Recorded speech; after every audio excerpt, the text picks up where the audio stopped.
Greetings, and welcome back then to the second episode of my Let's Learn series then, for Tales of Maj'Eyal. So, last time when we left off, I basically cleared through the first two levels of Norgos' Lair, our starting dungeon for the floor and Shadow Blade, and we then pushed on, after we left the Norgos dungeons, initially, to push into the Scintillating caves. I'll note that we're back here on the title screen, and after you basically finish off your game, if you ever want to load up your game, all you have to do is basically just press the load game here, and then select the character you want to load. So our character Dave and Let's Learn is right here, and we're just going to press play.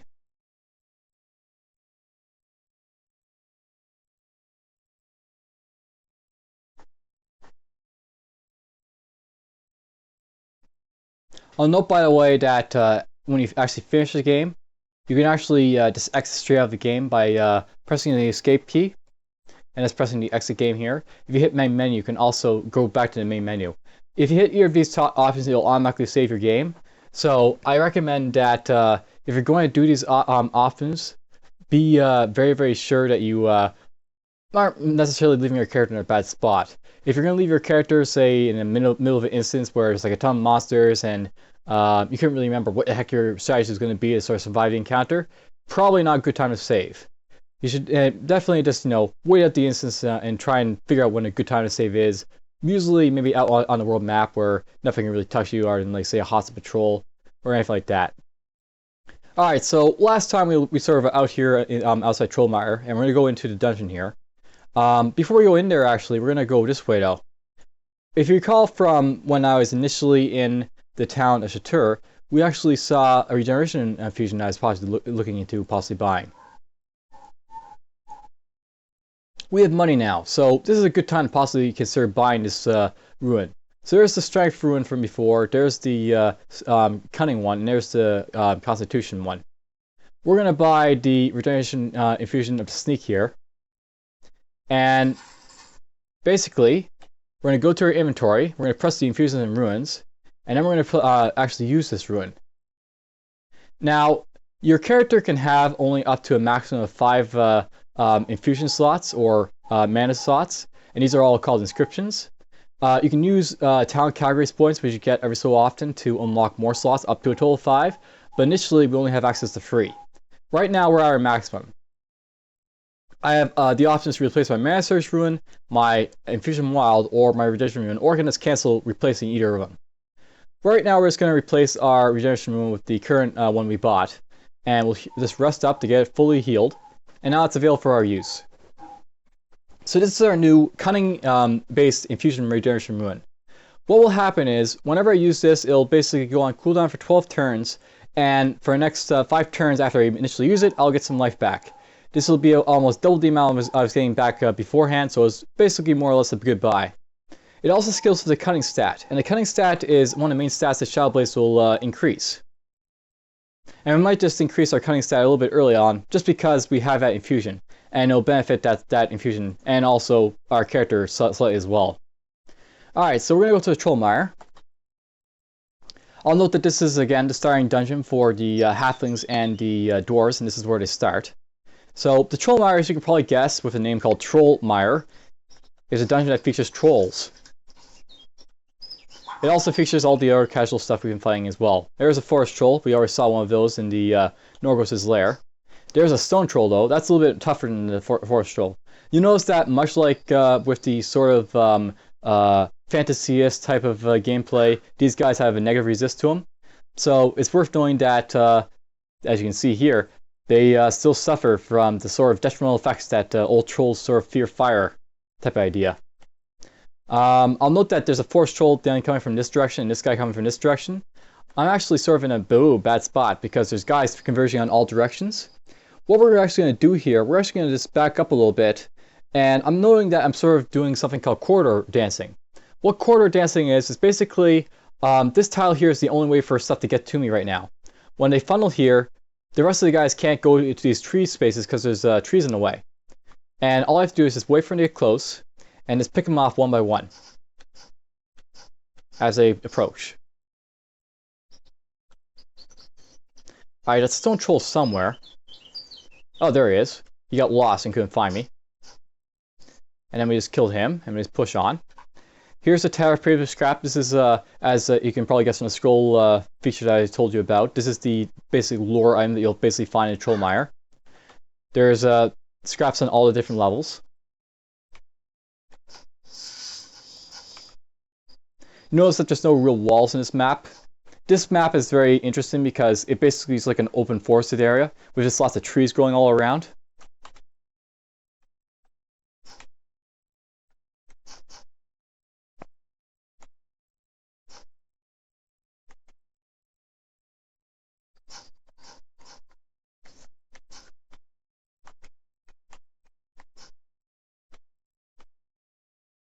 Now, I figure I should probably tell you this before I forget about it.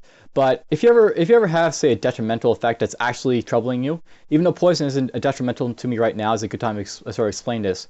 Your wild infusion can be used to remove physical detrimental effects that are affecting you.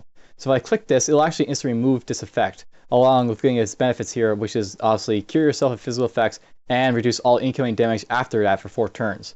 So I get a 4-turn damage reduction bonus along with the ability to remove that damaging effect. This will be of some importance, I think, later on in this episode. Now, before we leave, I'm just going to point out another little feature here. So, last time we saw that anti-magic bush, and that is basically a sort of terrain effect. Here's deep water. Deep water has the effect of basically drowning you. You basically have an air meter over here, and you can only stay in water for so long before you begin to suffocate.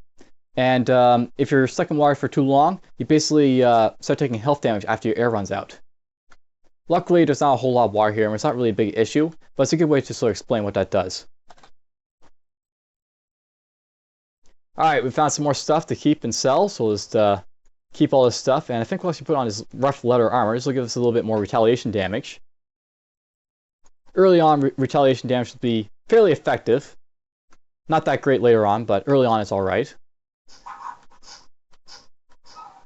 I'll note that I think it was a mouse that walked up here. It actually killed itself by hitting me and basically getting hit by retaliation damage. If I press my defense again over here, you'll see that I've got quite a bit of retaliation damage at this point. I do a total of 25 damage from fire, physical, and temporal when that stuff hits me. So I do a lot of damage in retaliation to stuff that gets a shot on me.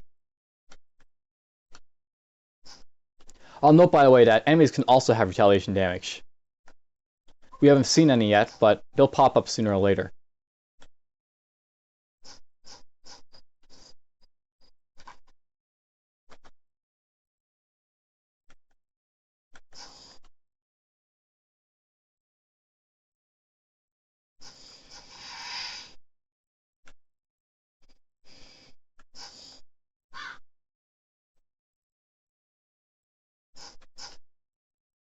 Oh, uh-oh.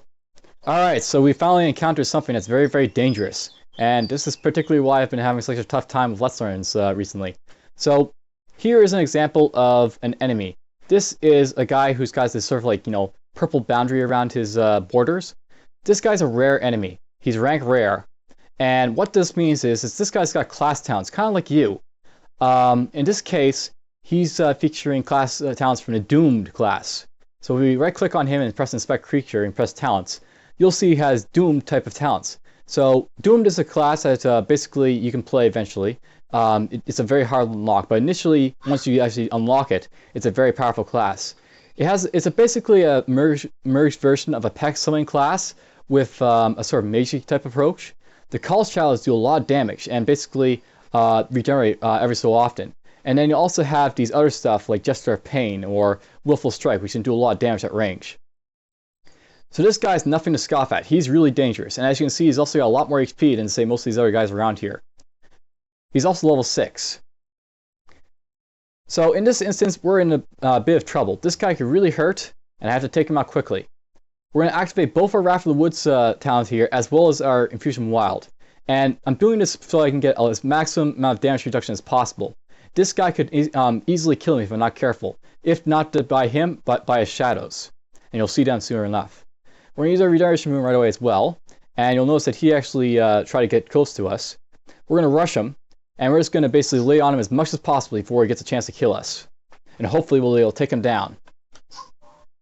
Now, I'll notice that this guy is going nuts with his status effects. So here's basically sort of an example where detrimental effects can play a major role in your character. This guy managed to stun me, so as you can see, it basically reduces our damage by 60%, and it put random talents on cooldown. He actually put our talents over here on random cooldown, so we can't make use of them. He also put a slow effect on us, which is actually reducing our global speed a little bit. And he also managed to brain lock us, which put another random talent on cooldown, and put us off balance, which reduces our damage a little bit further. Now, luckily, we also managed to stun him, so he's got his damage reduced as well. And hopefully, next one or two shots will kill him. Now, I'll note behind him there's a shadow. This is one of the examples of his sort of pet abilities. If those shadows get close to you, they can do a lot of damage. They're also very easy to kill, but because they regenerate instantly, pretty much while you're fighting them, they're really, really hard to dispatch or really take care of. So we're just going to kill him probably with the next shot. Oh, no, it isn't. He's going to take a few shots. So it's worth knowing that this shadow here just sort of teleported there. This thing has the ability to sort of blindside you, and what that means is he can basically attack you if he sees you. And in this case, he basically teleported right next to us to do a melee attack. Now, this guy's going down, hopefully before this guy takes any of my health off. So we'll just hit him once more, and there he goes. Luckily, that actually leveled us as well, so we're gonna, full, stamina and all that other stuff over here. But we're still sort of in a bad spot because we got these detrimental effects on us. All our stuff is on cooldown, and guys just flanked us as well. Alright, so first things first, we gotta level up. Just to try and maximize our odds of surviving. I'll note that at class, level up before, you actually unlock these like tier 2 talents in your categories. One that got unlocked here was Flurry, and this is actually a really powerful strike. It won't come off cooldown very quickly, but we won't probably be using it here, but it'll still be possibly useful. We'll also drop, I think, at this point, 3 points into Dexterity. The reason for dropping them in there is because it'll increase our defense and our accuracy, and it'll give us the best chance of dispatching foes, but also possibly dodging them as well. Over here, Combat Accuracy became available. This one's a very special talent. It only becomes available at certain levels. It doesn't have any sort of stat requirements with it. We're just going to drop a second point in there to maximize our accuracy so we don't miss foes. Missing would be very bad in this situation. And we're just going to continue on.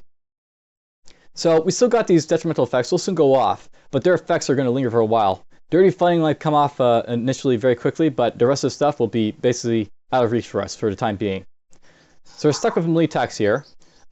We basically got flanked by two sides. Usually in this sort of situation, it's probably best to take out the guy behind you because there's only one of them. These guys, once you kill this guy, they're just going to keep following after you. But this guy, there's nothing behind him, so just take him out and then just focus on the other side. Alright, so we got Dirty Fighting available. These trolls don't look too tough, but I think we'll use Dirty Fighting just in case to make sure we don't have any problems. And it looks like we still got another guy coming. Now, I'll note that my retaliation damage is so high that this guy nearly killed himself. We're just going to pop this guy one, and then we're just going to deal with the stone troll behind us. I'll note that this Wild Infusion just came off cooldown, which is great, because I can use it to remove its poison effect, as well as reduce my damage from this guy. And if I was taking a lot of damage, I'd have this reaction ruin right after. We'll pop that right now, collect that gold, rest up, and there we go. We survived a doomed enemy. Now, as a note, if you find a doomed enemy like that, do whatever you can to either kill them or get away. They are not something to be trifled with, doomed rare enemies this early in the game. If you find them, they will kill you. And to be put mildly, I've already lost, one or two less learned playthroughs just because I've been killed multiple times by those doomed enemy rares. Because for some reason they keep spawning for me. I'll note that that's just not the game's fault or anything else. There's basically something called RNG in play. RNG refers to the random number generator, and what you find here is random. The maps are random, the monsters are random, and what they can do is random. And sometimes the RNG just doesn't work for you. Alright, well, let's just clear off the rest of this instance.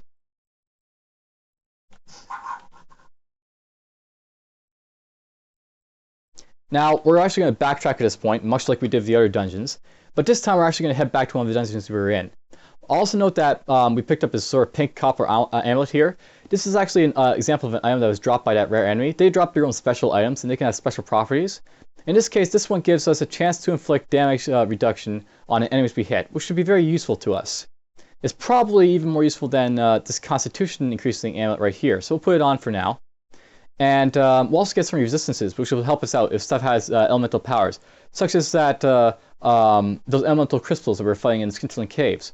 or if something just fires a fire spell as, like, say, the Skeletal Mage, which didn't have a chance last time, but maybe next time it will. Alright, the other stuff in here, don't think we'll be using it, but we'll try and save it for selling. Now, note, much like before, our increments is going off the scale. I think at this point, though, we're going to sell this rough leather armor. And I'm just going to note something. Even though this says 67 to 67, I know I'm not over because the increment is orange. When it's orange, it's fine, you're able to move. If it's red, you're bad. And that's what you really need to know. I'll also note, by the way, that some things can affect your increments, by the way, so don't be too close to the cap. If you possibly get hit, say, by a spell that reduces your strength, that'll actually drop you below increments, making you unable to move until you sell something. Alright, so we're going to head back to Norgos' lair here. This is the first dungeon we were in, and we're going to head all the way up to the third instance.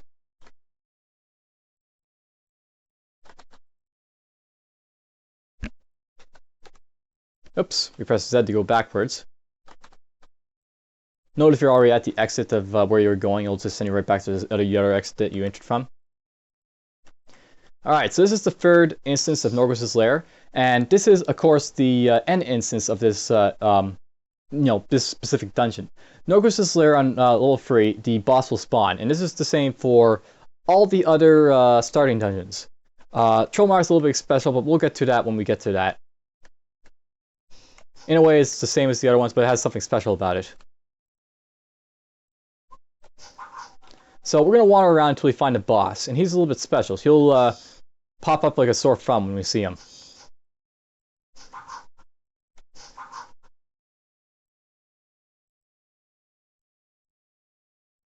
Alright, there's a lot of stuff coming up. Let's just back up a little bit. Alright, here's the sore thumb. As you can see, he's got a nice big bright purple aura. This guy's the boss, and he's, as you can see, ranked boss. So this guy is a level 7 boss monster. He's not too tough, and especially since we've got to level 4, he shouldn't be a threat to us at all. So we're just going to basically wait one turn for him to sort of get closer to us, and this guy moved up. But you're going to see something really special about what these bosses can do. I'm going to hit this wolf once, and all of a sudden this guy popped in front. I didn't kill that wolf. What this guy did is, this guy has the ability to push monsters out of the way. If someone's in the way, he'll just push him right back and just jump around the square. So we now got Norgos the Bear right in front of us. This guy has a few talents available. We'll just right click on him and go to Inspect Creatures. So this guy has an infusion usually, and he has a stun attack. As you can already guess from a stun, that'll basically lock us down and make our skills unusable. However, we can also do the same to him, and since we have the first shot, let's do so. Well, I'm going to hit him actually with Dirty Fighting first, and the reason for hitting him with Dirty Fighting is because he has a lot of health, but also because I have a chance to stun him. And there we go, we stun him for 4 turns. Now, Dirty Fighting is kind of special. I say it's kind of weak because it does very low damage, but it does have a very special and unique feature about it. If you fail to stun the target with Dirty Fighting, what will actually happen is you'll actually get a free attack. And the skill will not actually take a turn to use. So you can actually get instant damage, but not actually stun him. And if we actually did fail to stun him, I'd be able to attack him with the dual strike right after and possibly stun him again, or try and stun him again. We did stun him the first time though, which is good, so we can just wail on him now. Now, we have Flurry over here, and here's a good example where we can make use of it. Flurry is a high damage talent that will do a lot of damage on a single target. We'll use it on Norgos here, and he'll do a lot of damage. So as you can see, that cut him all the way down to half his damage. He shouldn't be standing for far too long, though I have to be careful. As you can see, his stun effect is slowly ticking down, and eventually it'll be off cooldown. Now, as a sort of tip that you can make use of, if you want to reapply the stun effect again, and you have it already done with Dirty Fighting, if you hit him with the dual strike, it'll actually extend his stun duration up a little bit. I don't think it actually gets checked against his resistance when it does this, so you can actually extend your stun duration. And we'll continue beating on him and kill him. As I said, not too much of a threat because we're level 4. And we hit level 5, so level 5 is a very special level. You basically get access to 2 class points instead of a generic point and a class point, and you can spend those as you wish. We're going to spend both of them in the dual strike talent here. And with the remaining stat points we've got here, I think we're actually going to start investing in cunning a little bit. So I haven't really been going on about what these talents are and when I'm picking up and why I'm picking them up and all that, but I think it's probably a good time to go over this a little bit now with at least stats. So the Shadow Blade is a character that basically specializes in 3 stats. They specialize in the Dexterity stat, the Magic stat, and the Cunning stat. Dexterity governs most of their offensive type of skills. basically regulates their ability to train up their categories here, as you can see. We need certain dexterity to reach some of his skills. And it also lets you get your attack talents. And it also lets you get the talents here for combat techniques. Now, the magic stat, it will affect your magic type abilities. So over here, that affects our phase door, teleport, and stuff like over here in conveyance. And if we decide to unlock this category, I'll know that these are grayed out categories. They're locked, so we can't actually invest in them. But we actually have the ability, if we want to use like these if we have our magic stat, if we unlock the category. I'll just click that tab to close it up. I'll also note that down here you have something called Spell Temporal, and there's some magic stuff in there as well. Our final stat is Cunning, and Cunning basically regulates us to, I guess we'll call it tactical type abilities. That's like our Dirty Fighting ability that we use, as well as our Cunning Lethality, or our Cunning Shadow Magic. These Cunning regulates your stuff to use sort of devilish type of techniques, and they can be quite devastating when they're used properly. For talent-wise, we basically, as you can see, maxed out our Dual Strike. And the sort of idea that I was going for here, I want to basically have a very powerful offensive talent to make use of early on in the game. Dual Strike is your first talent, and it's actually a very powerful one. This will be a talent that will be used both in the early game and as well into the late game. It has the ability to stun opponents, but it also does very good damage on a single opponent as well, and you can do quite a bit with it for a long time. Eventually, the stun duration will probably not be that great, but there's ways to get around that if you really want to. We also invested a point of Flurry, which is basically giving us access to a very powerful talent to do some direct damage to a single foe. There's no stun duration or anything else attached to it, it's just pure damage. And then, of course, we put one to Rush, so we could rush, say, those crystals in the Scintillating Caves. And we had one in Dirty Fighting, Lethality, and Shadow Combat. Shadow Combat, obviously, we did that for extra damage. We put one in Dirty Fighting, as you see for Norgos here, we use it to stun them. And for Lethality, we're basically just using that, not really for the criticals so much right now, but just so we use our Cunning stat to regulate our damage for knives.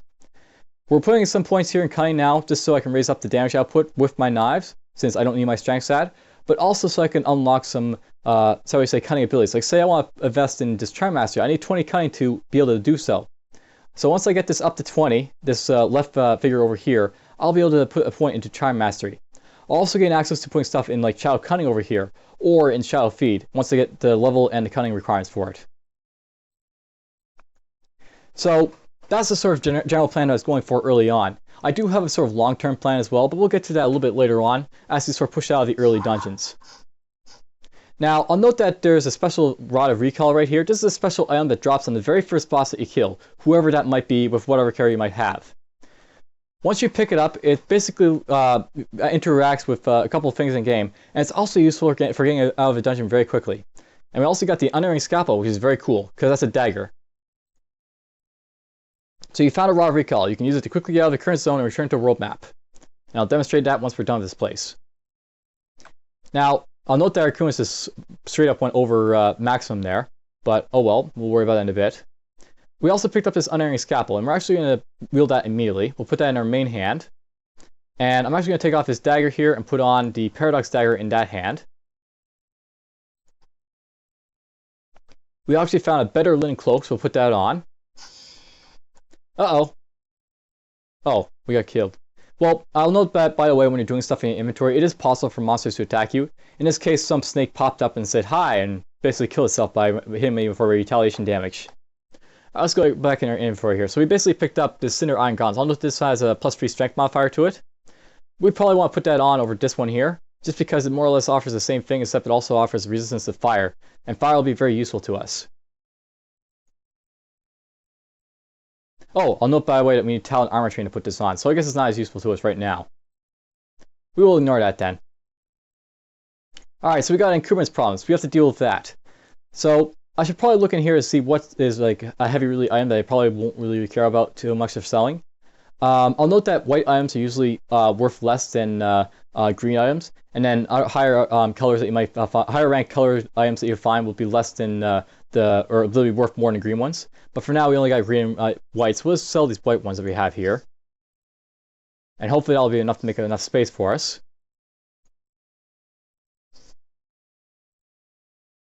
And we already got in blue orange. We'll sell these ones too, just because they're not worth too much money. And now we're yellow, so we're more or less normalized. I'll note, by the way, that I'm pressing R to sort of rest up, but guys are just sort of popping up there. Monsters do sometimes move around while you're resting.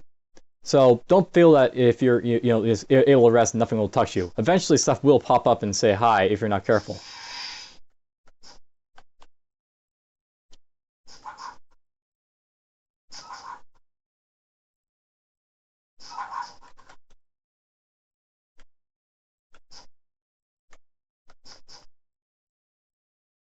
Alright, so that's it for Norgos' Lair.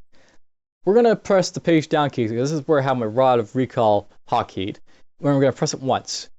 You'll notice that it puts like this sort of 40 turn recalling buff on you. And what's going to happen is, after 40 turns, we're basically going to rest up, and then we're just going to get out of here instantly. So we're going to press R, and you'll notice that basically the transmogrification chest pops up here. I don't think we're going to borrow this heavy spiked iron plate armor, because it's really, really massive and heavy. This other stuff, though, we can probably carry most of it, so we'll do so. Maybe we'll not that hat, we'll not worry about it. We'll just close this, and bingo, we're on the world map. So the Rod of Recall, what it can do, it can literally let you skip having to go through all the instances that you traveled to get through it, to get right straight out. And in this case, we just jump straight out of the dungeon. We're going to go to Chapter here, I'm just going to sell off our access items. And then we're going to go delve into the Scintillating caves a little bit more.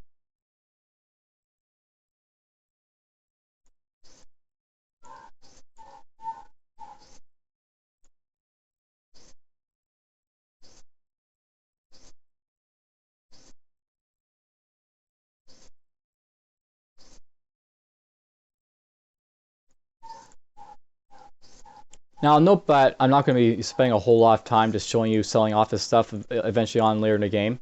Once I get to a certain part of the game, you'll almost always see me exclusively using the transmogrification chest. And when we get to that part, I'll tell you why I'm doing so. For now, I'm just doing it to the stores because I'll get more money doing it that way. And that more money that I'll be using will be able to use to buy stuff. Alright, so we're on the world map here, but you notice we saw this guy is like sort of like a hostile type of guy. Sometimes you'll find these like patrols called the Ziggurat Patrols, and you'll see, as you can see here, you have got nothing to fear if you aren't using filthy arcane magic. Otherwise, die. So Ziggurat Patrols are the anti-magic faction, and it's worth knowing that in Maj'Eyal, spellcasters are hated. They are not liked, and these guys in particular will try and hunt them down and kill them. We're a spellcaster because we're a spell blade, so we want to be very careful of this guy. Luckily, this guy moves around randomly. So it's very possible that we can just outmaneuver him and just, move on our way. But be very careful of them if you're very close to them. Sometimes you may actually have to fight them. And we'll probably do that eventually once we're a little bit stronger. Just not right now. Alright, so here's the third instance of Scintillating Caves. And this is where we'll find the boss of this instance.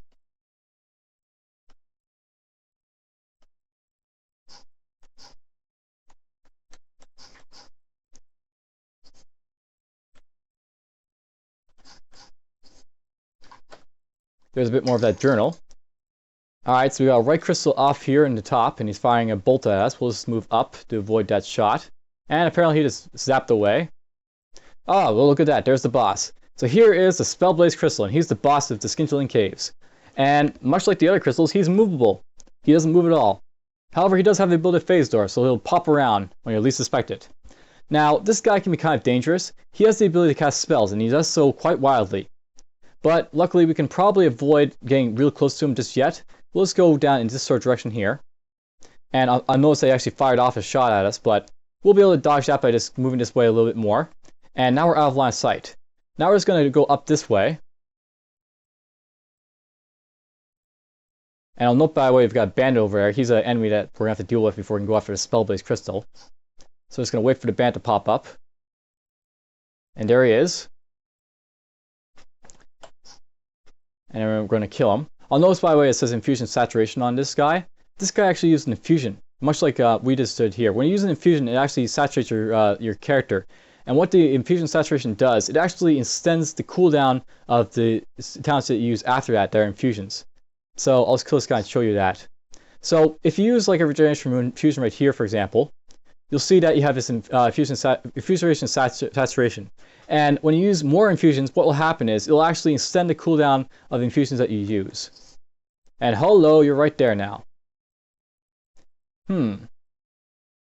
That's actually a really good position to possibly attack him. I've got this on now, so I don't have to waste going after him. We're going to kill this guy and actually get real close to him.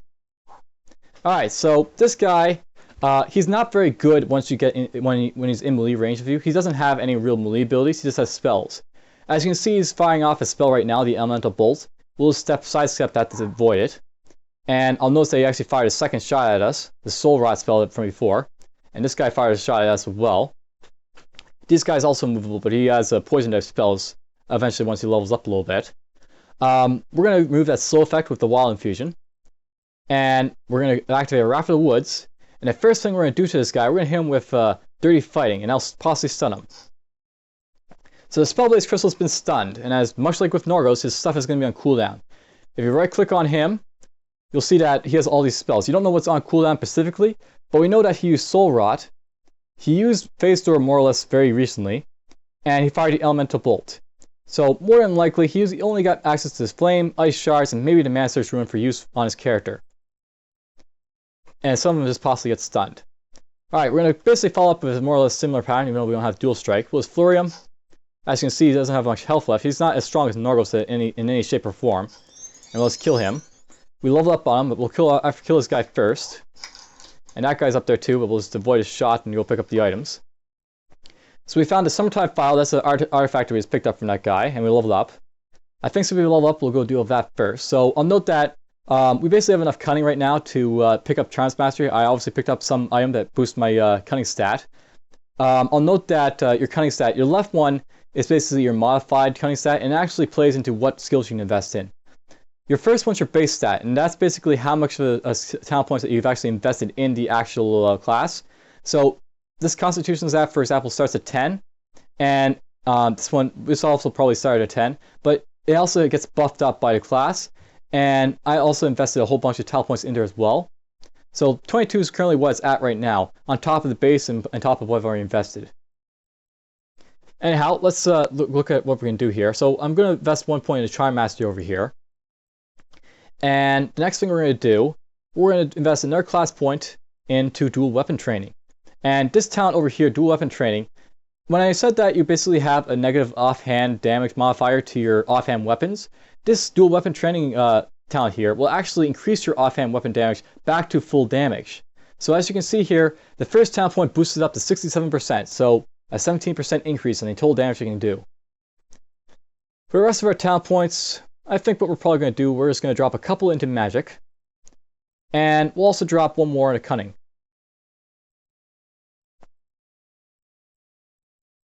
We're going to rest up at this point to try and heal up some of our cooldowns here. This guy popped into view, but we can just rush him to kill him, and we'll continue on resting up. This guy, as I said, this guy's the melee type of guy. Let's see if he's actually going to bother to melee us. Okay, well, here's an example where two crystals are next to each other. So this is the sort of melee ability this guy has. He basically fires this like sort of wave of water that goes all over the place. This will damage you if you're in range. It'll also damage this guy if he's in range. So this guy will take some damage. What we're going to do now, we're just going to back off, and we're just going to let this wave sort of fan out a little bit. And both this guy's teleport, but oh well. And he's back. And he waved us again, so we'll just back off again. Note that it's got a limited range, so you can just wait for it to go off and then try and kill him if he doesn't phase door away.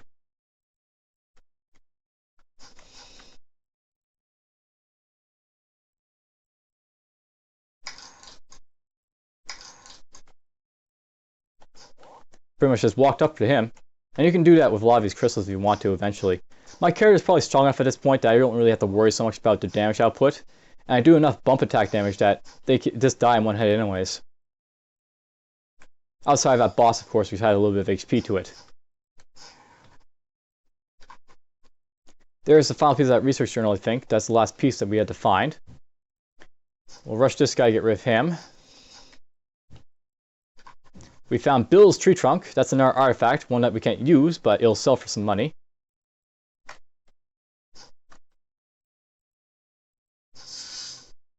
Uh-oh, we found another rare enemy. In this case, it's a rare blue crystal.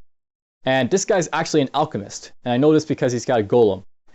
Alchemists are a type of player character you can play, and they're much like the Doom class in that they're a pet class. However, their son here, the golem, he's actually a permanent fixture. He doesn't go away after their spells are cast or whatever else happens. This guy will always be around, and he's actually very much a character you can manage their inventory with, give him runes and stuff. So this guy is quite adept at doing some stuff. The alchemist in particular as well can also fire over him. So what we actually want to do here is we want to back up and fight this golem one-on-one until we deal with him. So we're just going to stun the golem by using dual strike. And I'll note that this guy actually used a ruin. He used a shielding ruin, and what that did is actually put a damage shield on him. So he's actually not going to take any damage until his shield goes away. He's also stunned, which is cool. So we can just rip through him as we slowly kill off that shield. And he's dead. I'll deal with this other stuff that popped around too. Also note that alchemist, by the way, he can actually use area of effect attacks, and he actually used one right on us right there, and it did a lot of damage. We're going to use pop-up regeneration rune, I think. And, yep, much like the other blue crystals, he can also do that too. He can flood the room.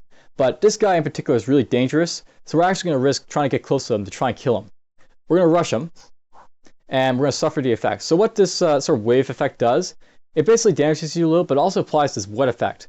And here's an example of how you can get around stun resistance. So dual strike over here, the reason that it becomes less and less effective more or less in-game, in the late game, is because the stun effect you can't really apply as well.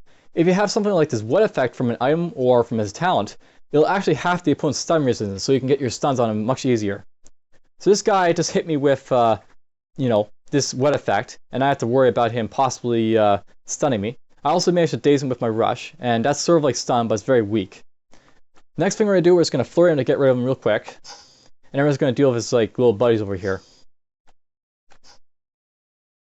Now, I'll note that this guy has alchemist gems, and this is basically what I was talking about with alchemists. They basically use gems as sort of an ammunition source for their talents.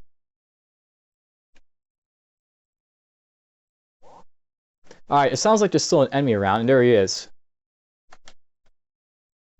So he's dead. And that's probably more or less it for this instance. So we're just going to hit the raw recall again and just get out. And go off somewhere else. Now, I think we're going to actually use the Summertide file. I'll note that these light sources, they actually sort of describe how far away your character can see. Eventually, in very dark dungeons, you're actually limited by your light rays and how far you can see out. If my character by naturally has a sight range of 10, so he can see 10 tiles in any direction. But if it's a very dark dungeon, he can only see within 2 tiles, such as with this light source here. If I put in a Summertide file, it'll extend to 4 tiles. And I'll also get some other benefits from using the Summertide file as well. As you can see, there's one right here that actually extends up to 5. But actually, I think we actually might use this one. This one actually has the benefit of letting us be able to see stealth and invisible creatures, and that's actually going to be kind of important for us early on, because we're going to go into a dungeon where there's going to be a lot of stealthy and invisible type enemies they have to deal with. I'll note our friend, the rare blue crystal that we fought, he dropped this item right here. As you can see, it's pink, much like the other one, and as a general rule of thumb, all rare enemies will drop pink items, though sometimes they can also drop artifacts, like this. The other stuff, I don't think we can wear any of it because it mostly requires armor training, or it's just not good for us. But we'll try and sell it all anyway, so we'll just put it into our inventory and then we'll sell any access that we need to lower encumbrance to acceptable levels.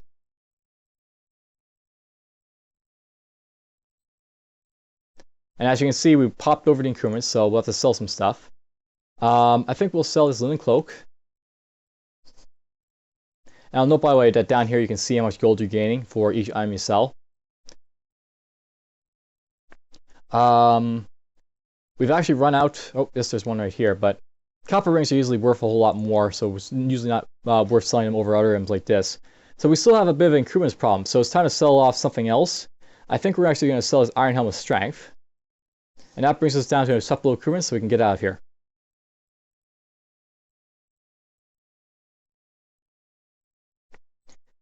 Alright, so that's those 2 dungeons out of the way.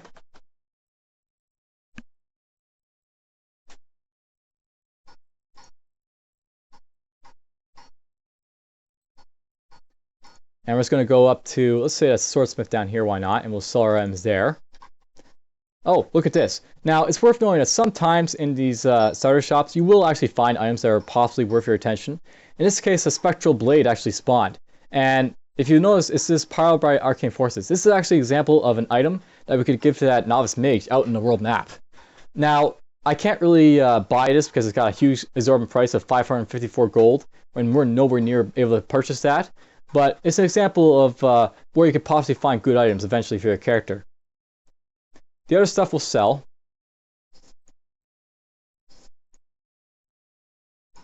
And we'll just have to mosey on and forget about buying this item because, oh well, it's too costly for us. We won't really be able to afford it. I'll note, by the way, that the alchemist gates here, they aren't really worth all that much. You do get a little bit of gold for them, but it's nothing, you know, too spectacular.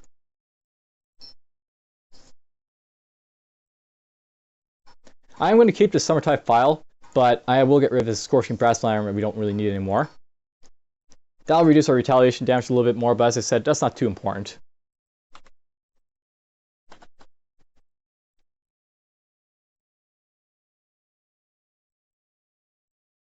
Now, at this point, I could probably go finish off the Trollmine.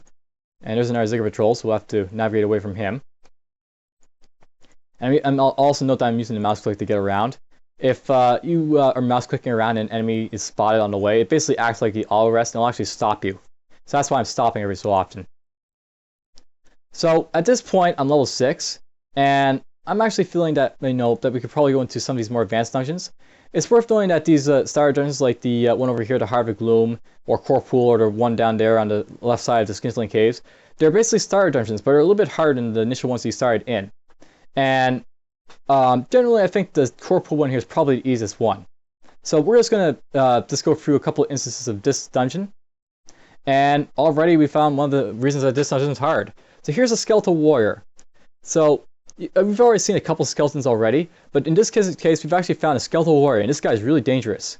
Now, as you can see from his this tooltip description right there, he's got a little bit of melee retaliation. So whenever I hit this guy, he's actually going to do 7 damage back to me, just for hitting him for free. Now, if you right-click on this guy, you'll notice something about this guy in his talents. He has the ability to use Stunning Blow, and this is actually another stunning talent that we have yet to see. But basically, it acts like our dual strike, and it lets him do a lot of damage and stun us. We don't want him using this talent, so we actually want to kill this guy as quickly as possible, or even stun him ourselves. So we hit him with dual strike, and we stun him. And that'll actually lock down his talents, like the Stunning Blow, so he can't use them. And we'll finish him off. Now, as you can probably guess, this is a skeleton-based dungeon, and there's going to be a lot of these guys to worry about.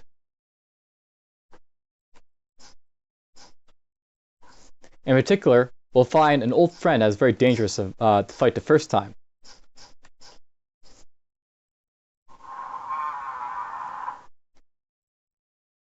Uh-oh, hostile spot to the north.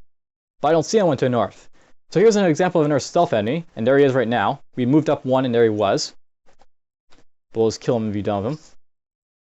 And hostile spot to the southwest. So down in the southwest, there's this guy here. Now, you'll note that most of these enemies, they're, featuring a lot of the weak enemies we fought already, but there is still a lot more occasional, like, strong monsters, like the Skeletal Warrior that we fought at the beginning of the level, and the one that we fought right after.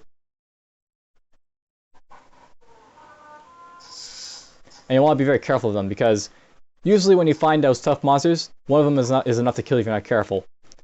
Here's the sort of lore for this specific area, the journal page for Kor'Pul. And here's our old friend, the Skeletal Mage. So, last time we fought this guy, he was able to rip our health in 2.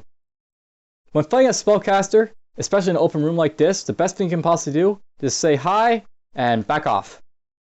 Now, what this does is actually broke line of sight on this guy, so he actually has to travel all the way over to here before he can even see us. And what we're basically going to do right now is just press the 5 key. So 1 5 key, 2 5 key, 3 5 key. Hey, what's up, man? You'll notice that it's now 2 tiles away from us instead of all the way over here, and it's nowhere in the black. This is actually a safe time to use Rush, and we actually insta-kill him, and actually got an item for him. And that's how we'll deal with those guys, where possible. There's another Skeletal Warrior. We're going to let him come to us, so we'll wait one turn. This guy moves at the same speed as us, so there's no real worry about him moving faster than us. And we just hit him with Dual Strike to stun him, and just continue on. Now, here's a sort of example of a sort of like vault type of area. Vault type of areas are always predefined type of structures. They'll always like say this one will always appear as like, 9 squares with monsters in it and gold. It'll always appear like this. Now, I think for this particular one, there's nothing really dangerous about it. But sometimes you'll find like strong monsters spawn in it, so you'll want to be very careful of it. Because there'll be a bunch of strong monsters all next to each other.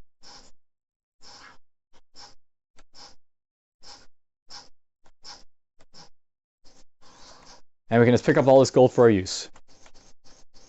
It's not much gold, but it's still some. Now, I'm just going to do a quick check. This is actually an example of a level where sometimes you might miss some stuff because you can't access it unless you dig to it. And here's actually an example right here. There's a room over there, but we didn't actually explore it, and that's because there's no way to it. We're going to go over here, and this is where we're going to use our dig down. So we're going to go over to the hotkey here and click on this. And we're just going to click right there. And we're just going to explore this area. And down here, there's a snake. And possibly some other stuff. And there wasn't anything else, just a bit more to explore, and that's it. So we're going to push on. We found a belt. That looks like it'll be useful for our character, so we'll put it on. And we also found a phase door ruin. Phase door ruins, they're probably the weakest ruins. They probably won't ever have a purpose for you. Some characters do start with them, but if you have them, they're pretty much like the regeneration ruin. You want to replace them immediately with something better. They're basically an escape tool, but they're not a very good one. Dual Strike the Skeletal Warrior, push on. Now, I'll note by the way that I sort of stepped forward there, and there's like 2 guys here. I'm not too threatened by these guys because I look like I'm having an easy time just ripping through them, so I'm not too worried about them. But I'd be very careful with stepping out into like an open area where like multiple guys can flank you like that. Because there's this guy here and this guy here, they're both able to attack me at once. Every time I was able to attack just one of them at once. And a Skeletal Warrior is wandering around there, but we'll just hit him with Dual Strike and deal with him.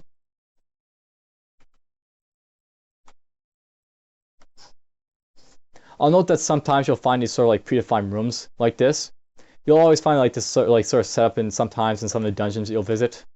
And there's like sort of like these like random features that you'll sometimes find in the creation of these like sort of roguelike maps. Hey, look at that! We found a regeneration infusion of the Duelist. And this is actually a really awesome room because we've been training a lot of a dexterity stat. And this scales to dexterity. It's got a magical cooldown of 14. And it'll actually heal us 148 life over 5 turns. This is actually worth probably replacing our Mana Surge Rune with, so we'll actually do that. We'll use it on our Mana Surge Rune. And this will actually give us access to 2 regeneration runes at once. And I'll press R to bring that off cooldown. Now whenever I'm in a battle, I'll have access to 2 regeneration runes for healing myself. Now, it's worth knowing that if you use one of them, like say I'll use this one actually gets locked down and it becomes unusable until this one actually finishes its effect. So I'll have to wait 5 turns. And this one can be useful as well. You'll all be very careful when you're managing your infusions because eventually you might run out of infusions to use or you might be taking too much damage. But otherwise, this is a really great way to make use of healing your character. Uh-oh, I just realized it, but we just walked up to a Stormdrake Hatchling. This guy is, I suppose I shouldn't say he's too hard, but he usually has a bunch of buddies with him. In this case, other Stormdrake Hatchlings. So I gotta watch out for his buddies over here. And I also got to watch out for this guys as well. But we can just back off and get him re-range only one of them. We also level up, which is good. We're just going to wait 3 turns for this guy to get close. And as you can see, there's a bunch of other guys piling up behind him. There's the other 3 of them.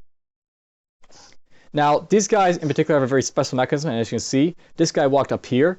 These guys are very, very good at flanking each other. So they actually walk around their buddies to get to you.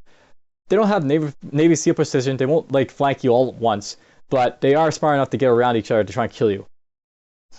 Now luckily these guys aren't too tough, but they are hurting me quite a bit as you can see.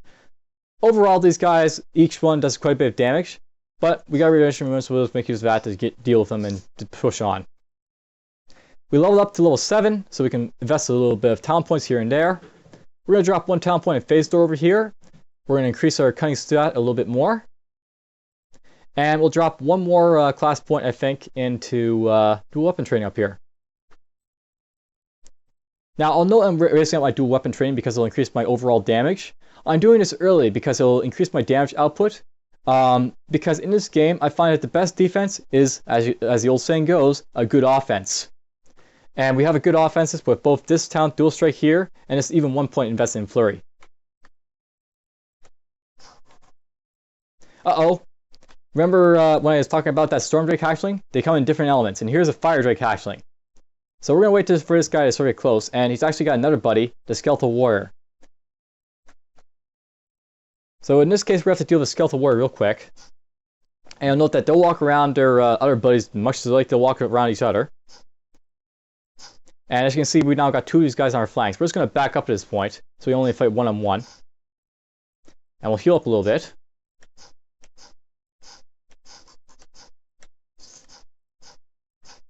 And we're done with all of them. Now, I'm going to note something, I guess, right here. But something to know about the Shadow Blade, he doesn't actually have any ability to regenerate mana. The Shadow Blade is, he is a magic type of user, but until you actually pick up the talent Shadow Feed right here, where you draw energy from the depths of the shadows, and you basically regenerate a little bit of mana per turn. But at the same time, until I get this effect, I don't have any ability to regenerate mana. So I have to be very careful with my mana. You will get full restores whenever you rest up, but until you find a mana, that mana regenerating talent, you will probably be stuck at whatever mana you have as you use it up. Now, it's worth knowing that we just found a really, really dangerous enemy. This is a rare Skeletal Warrior, and if you look at the sustained talents, he's got Shadow Combat. He's also got Anti-Magic Disruption, which is comical, but we'll talk about that in a little bit. So this guy is, as you can guess from the Shadow Combat, a Shadow Blade, much like me. He's got Dual Strike, and we already know what that does. He's got Dirty Fighting. He's got some Dagger Mastery, some Combat Accuracy. He's basically got everything that we've got. So this guy, he's dangerous. We're going to do everything as possible, much like with the last rare enemy, to take him out as fast as possible. So we're going to do this right away. I'm not going to use the Wild Infusion because that could be used to cure stun effects that he might put off of me if one of my talents doesn't put him on cooldown. And we're just going to start out the battle by rushing him. So as you can see, he already stunned us. So he actually, as we check the message log here, he used his Dual Strike ability, and as you can guess, it actually did a stun effect on us. So we're stunned. We'll use our Wild Infusion here to cut it off, and then we'll continue going after him. So we're going to actually hit him straight with Flurry, and I instantly killed him. But you want to be very careful, because sometimes, like, you can find like an enemy like that, like a rare Shadow Blade. If he manages to stun you and then start ripping you to pieces, he would kill you, much like I'm ripping him to shreds.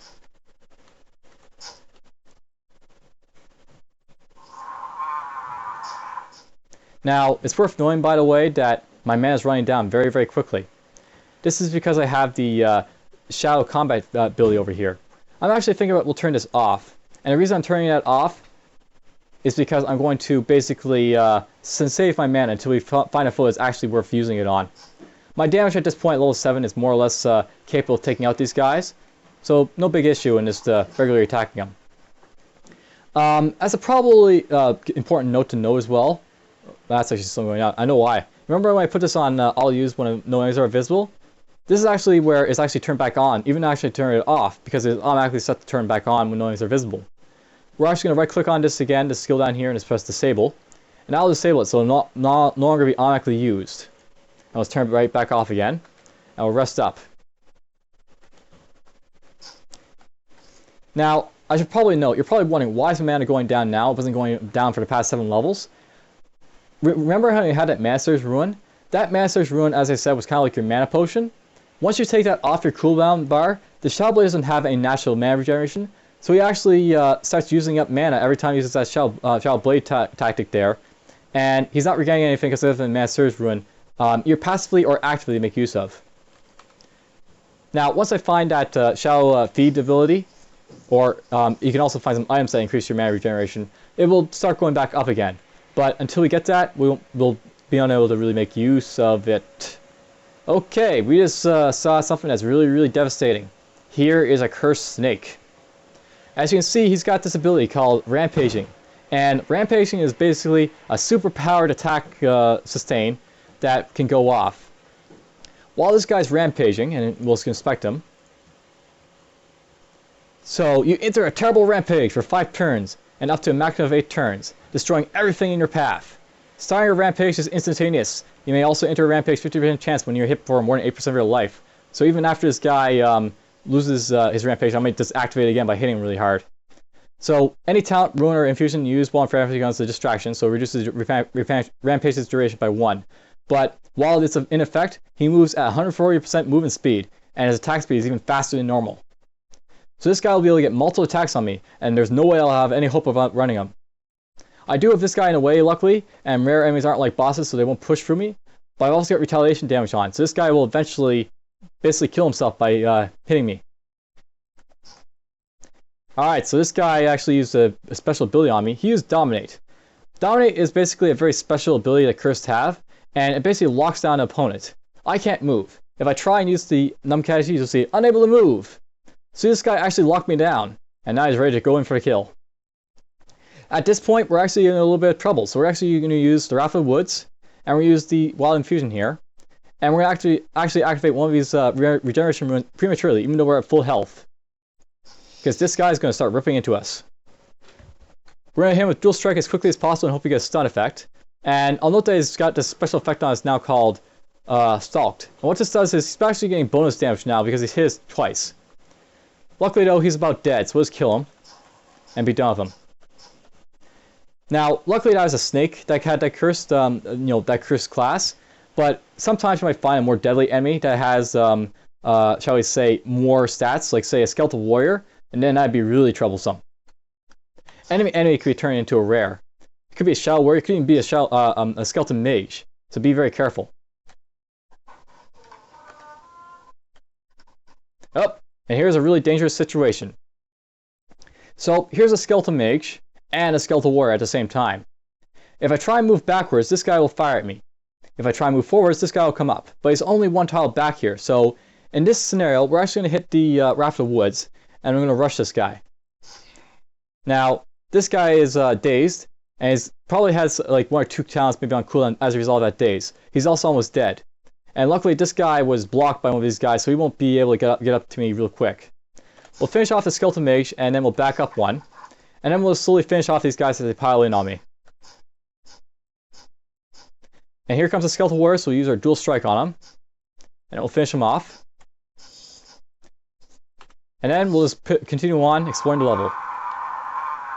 Alright, so at this point we reached the second instance of Ruins of Kor'Pul. This is probably a good time to consider just booking it from this dungeon.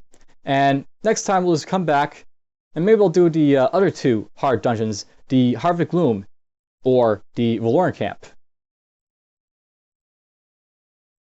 For now, I'll just take this stuff out, I'll sell it, and then we'll be on our way. So take care.